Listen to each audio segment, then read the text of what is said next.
Bien amigos, el think tank de hoy está protagonizado por nuestro invitado, el ex superintendente de Sunafil, que es la entidad que supervisa a todas las empresas, Jorge Luis Cáceres, para conversar hoy de sobrecostos laborales y sueldo mínimo a raíz de la información que ha salido en los últimos días a nivel internacional y en el Perú también sobre la importancia de estas variables para el desarrollo económico de nuestros países. Bienvenido, buenas noches. Oscar, buenas noches.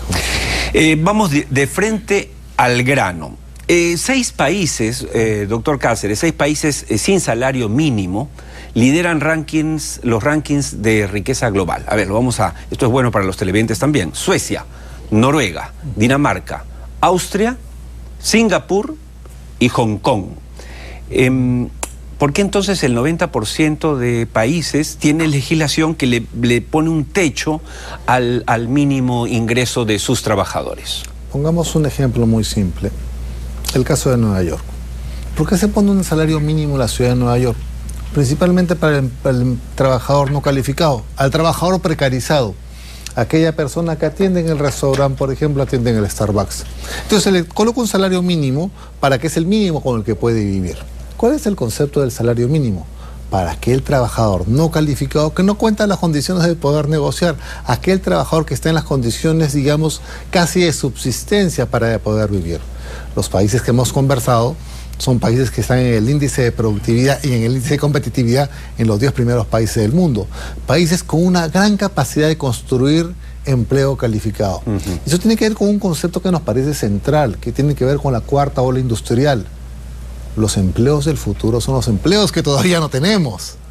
Y el Perú estamos como cuy en tómbola. Estamos en el mundo del empleo precarizado. Y por eso para nosotros es tan importante el salario mínimo vital. Sí, bueno, queda claro el concepto. Ahora, si se compara, para seguirle dando información a nuestros televidentes, si se compara el sueldo mínimo peruano de 930 soles respecto al sueldo promedio nacional, que según el INEI es de 1.593 soles, es decir, atención amigos televidentes, en promedio una masa de error de 12 millones de peruanos gana 1.593 soles, es la media. De allí el 930, el sueldo mínimo, es el 58%, versus lo que pasa, por ejemplo, en Chile o Colombia, México, donde ese mínimo comparado al promedio nacional es de 51%. ¿Por qué pasa esto en el Perú? Por una cosa muy sencilla. ¿Quiénes son los que ganan la remuneración mínima vital? ¿Y quiénes son los más desprotegidos? Comencemos. Trabajadoras del hogar, trabajadores de limpieza, trabajadores de vigilancia, los trabajadores de call center. Aquellos que están en una situación de evidente desprotección, de evidente precariedad, son aquellos a los que se le asignan 930 soles. Los 930 soles, en verdad, yo le diría es un salario psicológico. Es un salario mental. Es el salario del ama de casa que a su trabajadora no le da a pagar más de 930. Pero no es el salario real. El salario real es de 1.500. Les doy un ejemplo de agroindustria, pleno empleo. Una persona en este momento cosecha de uva está ganando 60 soles diarios, como mínimo. Estamos hablando de 1.600 a 1.700 soles. Igual pasa en la agroindustria con 55 o 50 soles. Acá yo creo que la pregunta de fondo es central. Nosotros tenemos que aumentar el salario mínimo vital bajo 2 conceptos centrales desde mi punto de vista. Primero, la productividad y las regiones, porque el costo de vida es diferenciado. Y el salario mínimo vital tiene que ver con un tema central: el trabajador calificado y el trabajador no calificado. Y acá la pregunta es una Ahora, pregunta... de esos 12 millones que yo he hablado, obviamente en base a las cifras, si usted me puede corregir, estamos hablando del no calificado. O sea, esos 1.593 por gente que obviamente no tiene universidad ni posgrados, ¿no es cierto? Que es la gran masa laboral. Y lo que usted dice es importante hoy día, no lo había escuchado, en el sentido de que si bien existe formalmente los 930 soles como sueldo mínimo vital o ingreso mínimo vital, no recuerdo cómo se llama, remuneración mínima vital, lo que debería primar es la realidad. Y la realidad nos dice que 12 millones de peruanos en promedio ganan 1.593. ¿Esto quiere decir, doctor Cáceres, que deberíamos, según usted, estar arriba de esos 930? Porque ahí se les para los pelos a todos nuestros televidentes empresarios y dicen, por favor, no nos malogren el día. Pero ¿cómo es la cosa? Hay un ejemplo muy simple que se nos acusaba mucho en Sunafil, que Sunafil era el cazador en el zoológico. Bueno, es bien fácil cazar en el zoológico porque así que tienes todos en línea. Acá el tema yo creo que es central. Hay situaciones en las cuales, por productividad, la micro y la pequeña empresa no puede pagar más de la remuneración mínima vital. No hay duda de eso. Lo que nos debe preocupar es aquellas empresas que se benefician de la remuneración mínima vital teniendo alta productividad para generar mayores ingresos. Y ese creo que es el problema de fondo. La realidad nos muestra que sea por contrato individual o negociación colectiva, estoy arriba de 1.600 soles. ¿Qué debemos hacer? Lo que no ha hecho el Consejo Nacional del Trabajo en los últimos 15 años, ponerse de acuerdo. Y si no se ponen de acuerdo, el gobierno debe aumentar la remuneración mínima vital. Porque si no, ¿sabe lo que estamos haciendo? Estamos llamando a gente que no tiene línea de carrera. Veamos las empresas de seguridad. 20 años con 930 soles, con jornadas de trabajo de 12 horas. Así no vamos a llegar ni a la tercera revolución. Olvídate de la cuarta revolución industrial. No vamos a quedar en la segunda revolución industrial acá en Perú. Y eso sí es grave. Ha tocado usted un tema y era parte de la invitación hoy en el programa. ¿Cree usted que este gobierno, que específicamente Martín Vizcarra, que tiene estos 4 meses con las manos libres, salvo obviamente la democracia, la prensa que podemos vigilar, pero que no tiene Congreso, debería incrementar el sueldo, el salario o la remuneración mínima vital? ¿En qué porcentaje? Porque ahí la pregunta, doctor Cáceres, es ¿quién decide el incremento? ¿Cuánto podemos incrementar? Porque yo, se me ocurre, le pongo 2.000, le pongo 3.000, no, pero ¿en base a qué? Lo primero, yo he sido funcionario del gobierno del presidente Vizcarra. No me atrevería a dar un consejo, pero sí podría decir lo siguiente. El Consejo Nacional del Trabajo tiene empresas, Estado y organizaciones sindicales. Y yo creo que acá es el momento ahora de reactivar el Consejo Nacional del Trabajo y proponer básicamente un aumento de la remuneración mínima vital que en este momento proteja a los que realmente están precarizados, porque los demás están muy bien, o sea, los demás están con 1.500, 1.600. No te olvides de los trabajadores de limpieza, las trabajadoras del hogar, los señores vigilantes, 200.000 vigilantes. Esos son los que necesitan el apoyo. Y en realidad es un tema, como tú bien dices, un tema psicológico. Si no, vamos a quedar con la fotografía Kodak. Vamos a pensar que el mundo no va a cambiar y que el Perú va a estar en un ceteris paribus, cuando en verdad la economía global nos va a comer. Sí, sí, ahora que tocaba el tema de Kodak, ¿no? Kodak creía que el mundo no iba a cambiar. No se adaptó. No se adaptó a la fotografía digital y murió. Y a mí me preocupa, y por eso lo invitamos esta noche, a que nos esté pasando eso en el plano laboral. Incluso la gente de izquierda no es una izquierda moderna. Más allá del error de Verónica Mendoza de aliarse con Cerrón, que es homofóbico, etcétera, xenófobo, es el tema que su visión es de una izquierda del siglo pasado. ¿Qué cambios deberíamos hacer entonces en la legislación laboral? Yo te digo dos tomas centrales. La realidad ya sobrepasó la legislación. Cuando yo estaba en el ministerio, en Sunafil, se descubrió que básicamente la temporalidad del trabajo en Perú es una cosa cierta. Los trabajadores duran entre 8 o 10 meses y de ahí cambian de trabajo. Los millennials están en esa mirada. Los únicos que duran entre 12 y 14 meses básicamente son los trabajadores mineros. Es decir, hay alguna alta rotación laboral. La realidad sobrepasó la legislación. Tema 1. Tema 2, tema que creo que es central. Que ese es otro cambio, lo que usted ha dicho también. Otra cosa es la que vivieron nuestros padres, ¿no es cierto? Que se quedan 30, 40, toda su vida en el ministerio o en la empresa X. Ya eso no es así. Sí. Y un segundo tema que es autorregulemos. O sea, yo lo he dicho en N foros.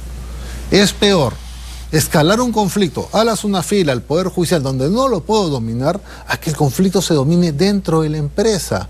Ahora las empresas se han burocratizado. Tienes comité de seguridad y salud en el trabajo, tienes comité de acoso sexual, tienes un comité para verificar equidad salarial. Ya se ha vuelto todo un espacio de definición de relaciones laborales. Bueno, utilicémoslos para bien. Más vale un mal acuerdo con un buen juicio. Y esto en este momento yo creo que es una llamada de reflexión tanto para trabajadores como para empresas. Tenemos algunas láminas que ha preparado el equipo de Cara y Sello para, digamos, complementar lo que estamos conversando. Esta primera, por ejemplo, es del empleo temporal, ¿no es cierto? En el mundo, por ejemplo, y usted hablaba en este momento de ello, en el mundo es 11%. En España, por ejemplo, es 25%, lo hemos puesto en Noruega es 5%, para mostrar que no estamos hablando, en el caso de España y de Noruega, del tercer mundo, sino del primer mundo, y puedan haber estos cambios. Ya, ni se diga en el Perú. O sea, esto es una tendencia, ¿no es cierto? Lo que está sucediendo a nivel mundial es que existe una fragmentación básicamente del empresariado. ¿Y por qué razón? Porque las empresas en este momento están viendo que no pueden atender los costos no salariales. ¿Qué hablo con costos no salariales? Los seguros médicos, los seguros de vida, los pagos adicionales. Y está sucediendo un cambio fundamental. Miremos el caso de Estados Unidos. Por primera vez en la historia del Partido Demócrata están pidiendo un seguro universal de salud. Esto es, las empresas ya no van a asumir las contingencias sociales, las va a tener que asumir el Estado. Entonces, estamos viviendo una transformación del modelo de mercado de trabajo, donde el actor principal probablemente ya no va a ser la empresa. Va a tener que ser el Estado para asumir parte de los costos no salariales del trabajador. Te doy un detalle, chiquitito nada más. En la industria, en el Perú, no voy a decir la empresa, el promedio es hasta entre 45 y 55 años. ¿Sabe lo que está pasando? Han comenzado a aparecer una serie de restricciones laborales. Por envejezo me comienzo a enfermar. Ya no produzco lo que puedo producir. La gran pregunta que hace la empresa, ¿le voy a dar un puesto administrativo? No tengo más puestos administrativos. ¿Le voy a restringir su puesto y otro lo va a ayudar? Voy a producir menos. ¿Lo puedo desvincular? Y ahí comienza el problema de fondo. Tenemos un problema de envejecimiento muy grande de nuestra mano de obra calificada. ¿Y cómo viene la nueva mano de obra si no está adecuadamente entrenada? Esos problemas en este momento no pueden ser resueltos por la ley, pero van a tener posiciones probablemente contrarias a la empresa. ¿Qué me obliga? Sentarme a conversar. Como decía el maestro, negociar no es pactar. Se ha perdido, ¿no? En las épocas de Graus Bertolini se avanzó, digamos, se ha perdido esta capacidad, y de eso también hablamos el programa pasado. Nos hemos olvidado de dialogar, ahora quemamos antes de hablar. No tiene sentido. Pues, no sé, si la cosa es extrema, como por ejemplo cuando nos rebelamos todos contra el régimen dictatorial de Fujimori y Montesinos, bueno, salimos a las calles, etc. Pero ¿por qué quemar, no es cierto? Bueno, tenemos otra lámina, bueno, esta la pasamos rápidamente, que es lo que ya mencionamos, pero es bueno para que lo tenga en la retina el público de Cara y Sello. 1.500 soles o 1.593 es lo que gana en promedio 12 millones de peruanos, entonces es impresionante. El siguiente cuadro nos habla de la población económicamente activa y cómo está distribuida. Estamos ahí que de los 16 millones de trabajadores, 12 millones, doctor Cáceres, son informales y 4 millones formales. Esta foto es terrible. Claro, se habla que el Perú es un país de emprendedores, pero no es una foto saludable, ¿o sí? Es terrible. La posibilidad de sobrevivencia de una empresa en Perú no llega a más de 8 meses. Primer dato de la realidad. Segundo dato de la realidad, la informalidad vive de la externalidad. ¿Qué es? El costo se lo transfiero a alguien. Si yo tengo que tener obligaciones ambientales, mejor lo boto al desagüe. Si yo tengo que tener obligaciones laborales, mejor no le pago. Si yo tengo que tener obligaciones con la municipalidad, mejor le robo la luz. Eso es lo que está viviendo el Perú en este momento. ¿Y por qué principalmente? Yo te diría, porque yo creo que por dos razones fundamentales. La primera razón es un tema cultural nuestro. ¿Por qué en Argentina, pregunto, tú vas a una bodega, le preguntas al tendero, señor tendero, ¿usted tiene su trabajador? Sí. ¿Y lo tiene en planilla? Sí. Porque culturalmente entiende que tiene que tenerlo en planilla. O sea, el mindset argentino entiende que yo debo tener a las personas planilladas, aunque gane un poquito menos. Ese es un primer problema que tenemos acá en Perú. Claro. Y un segundo problema que creo que tenemos en Perú, que es bastante grave, es el tema de la productividad, de ser realmente empresarios y no ser buscadores de oportunidades. Claro. Aventureros. Aventureros de oportunidades. Con éxito y con suerte. Por eso terminamos teniendo, y me criticaban mucho, me decía Alejandro, que es la policía laboral. Porque la policía laboral es una firma, pues comienza a cazar en el zoológico. Pero está equivocado, ¿por qué razón? Porque el tema de la cuestión de la informalidad no es un tema de la policía laboral.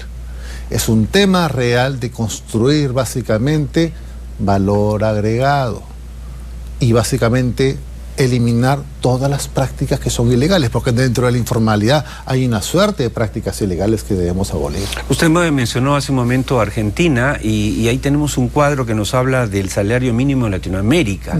Miren ustedes, amigos de Cara y Sello, cómo estamos, ¿no? Tenemos acá que el salario mínimo, por ejemplo, en Costa Rica es de $532, en Chile $423, en Ecuador, más que Perú, $394, en Bolivia, señoras y señores, $307, $303 en Argentina, que tiene la segunda inflación más grande de Latinoamérica y que este año va a decrecer 1,6%, mientras el Perú va a crecer 2,5% como mínimo. Y ahí llega Perú. Claro, si nos comparamos con Venezuela, vamos, todo el mundo le gana al cojo de Venezuela, pero no estamos, digamos, en el mejor escenario. Debería ajustarse y es lo que usted ha venido, aunque va a desatar la antipatía de algunos empresarios que nos están viendo.